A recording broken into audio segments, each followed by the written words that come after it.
Here's to the crazy ones, the misfits, the rebels, the troublemakers, the round pegs and the square holes, the ones who see things differently.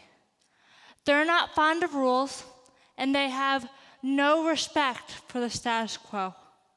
You can quote them, disagree with them, glorify or vilify them. In fact, one of the only things you can't do is ignore them, because they change things. They push the human race forward. And while some may see them as the crazy ones, we see genius. Because the people who are crazy enough to think that they can change the world are the ones who do. Who would have known that in 1997, when Steve Jobs and Apple came out with the Think Differently commercial, that they were talking about me? I was only 7. In fact, I believe that they were talking about all of us. You see, I believe that deep down inside, all of us want to change the world. Some of us are just afraid to say it out loud. As some of you may have already noticed, as I walked up here, I walk a little different, and I don't look exactly normal. And this is because when I was just 15 years old, I had a stroke. Now, I'm sure you all already know what it means to have a stroke, but can you imagine having one at just 15? You know, I faced a lot of challenges in my life. You see, I'm actually a triplet, and I have older brother and sister who are twins. So my parents had 2, and then they wanted one more and got 3. In fact, everybody's favorite joke growing up was, "What's next, quadruplets?" We didn't find that very funny in my family. Not at all. In fact, they almost named me and my triplet sisters Hope, Faith, and Charity. What a disaster that would have been, right? But I faced a lot of challenges, and I also had a lot of support. And this was really good, because what I haven't told you yet is not only did I have a stroke when I was 15, but when I was 5, I was diagnosed with a brain tumor. And I almost died. I underwent surgery and radiation treatment, and then my life started to get back to normal. In the next 10 years, I excelled in athletics. By the time I was 13, I was ranked 3rd in the world and 2nd in the nation for girls wakeboarding. Then in high school, I became a varsity lightweight cheerleader. I'm totally kidding, can you imagine? It wouldn't work out very well, would it? But seriously, I actually did not become a cheerleader. We all know that wouldn't work. I became a varsity lightweight rower. And it was around the time that my team won the state champion rowing competition for the state of Florida that I found out that my brain tumor had come back, after being gone for 10 years. And while I thought that I would just go and have surgery and that would finally be the end of it, this ended up not being the case. Sometime during or after surgery, I suffered from a complete right-sided stroke. I woke up to find the entire right side of my body completely paralyzed. I was just 15 years old. And it was at this point in life, and I believe that it's a point that we all face at different ages, where we have to decide if we're going to give up or keep fighting, that I had to make the most important decision in my entire life. And the decision that I had to make was I going to allow myself to sit in a hospital bed and in a wheelchair for the rest of my life, or was I going to fight back and relearn to use the right side of my body? And that is the decision that I chose.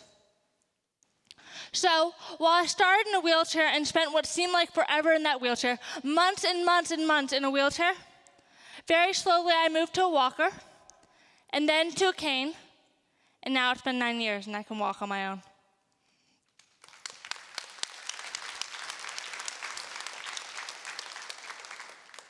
In order to survive, succeed, be happy, help others, be a high achiever and a great leader, I would need to learn that in life, there really is no such thing as normal. In In fact, recently I went to go speak to a bunch of policemen. And not the kind that you see at like Dunkin' Donuts, but the kind that are big and muscular and walk around with police dogs. So I was already really nervous because, well, they're big and muscular and walk around with police dogs. And so I started to walk inside, and as I walked inside, I noticed that one of the policemen walking inside walked funny like I do. He walked with a limp. This meant that we immediately had something in common. And because we had something in common, I decided to approach him. And as I approached him, I introduced myself, and I said, "Hi, my name's Kelsey. I noticed that you walk funny like I do. You walk with a limp. I had a stroke when I was 15. What happened to you?" And he said, "Well, actually, I stepped in dog poop about 5 feet back, and I'm just trying to get it off my foot."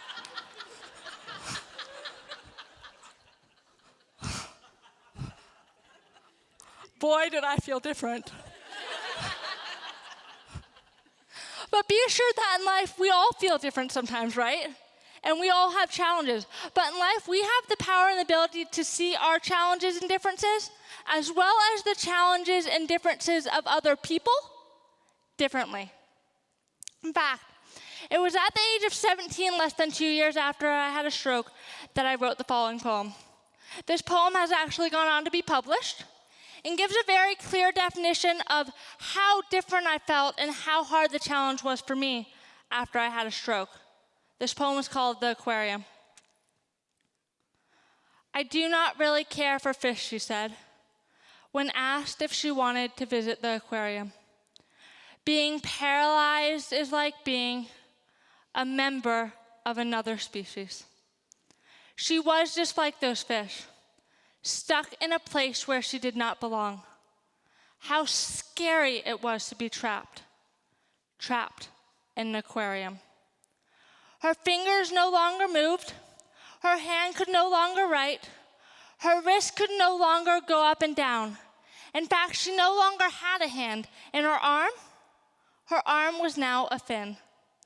Her paralyzed arm, just like a fin, the kind that has been hit by a boat.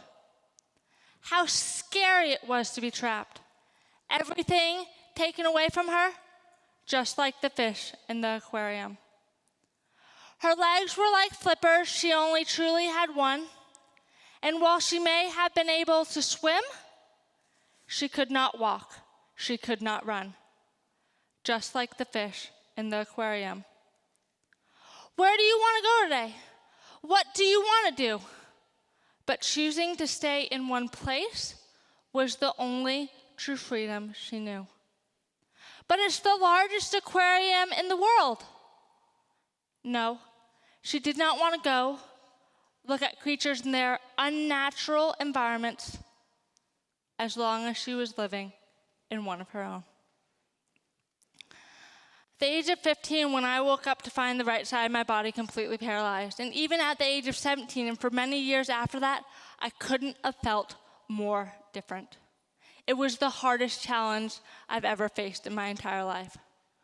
What I want you all to know, what I want you all to understand from this poem is that when you're going through a struggle, or you feel odd, or you feel like a fish out of water, just keep swimming. Sometimes in life when we're struggling and we don't know what to do, we just have to keep swimming. Hashtag just keep swimming. In fact, it was at the age of 15, less than 3 months after I had a stroke, that I went back to school.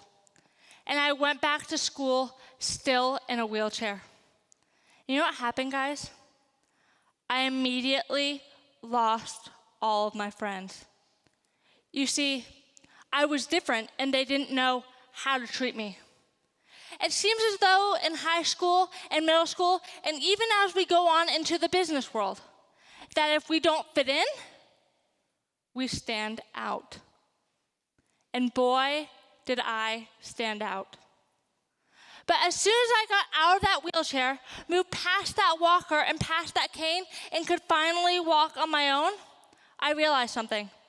If I wear sweatshirts or jackets like this and I stick my hand into my pocket, it was almost as if no one seemed to notice or care that I was different.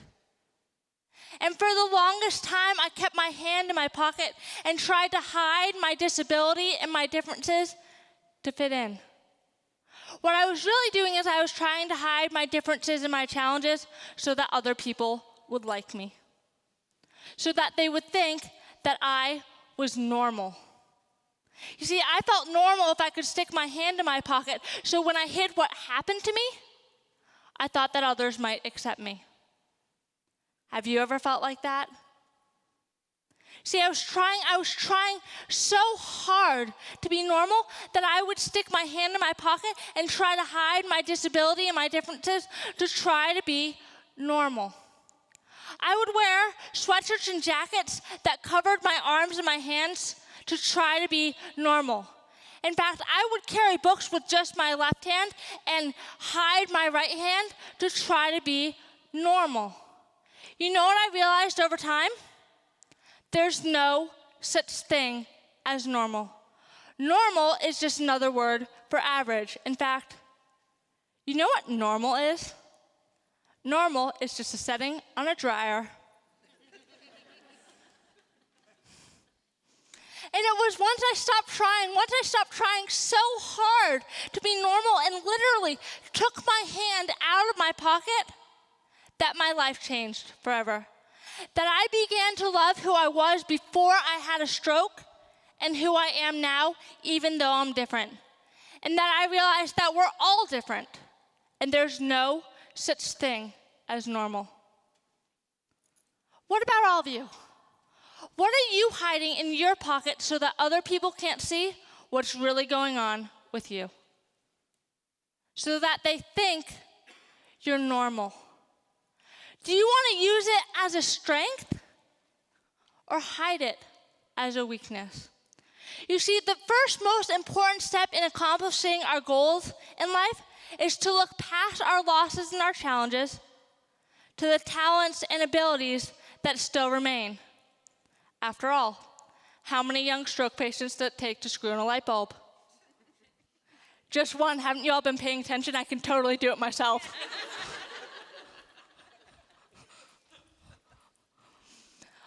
What I hope you all have been able to learn from our time together today is that in order to survive, succeed, be happy, help others, be a high achiever and a great leader, we need to realize that in life, there's no such thing as normal. The misfit, the rebel, the troublemaker, the round peg and the square hole. Which one are you? Aren't we all not normal? I believe deep down inside, each and every one of us wants to change the world. Some of us are just afraid to say it out loud. But the people who are crazy enough to think they can change the world are the ones who do. Thank you.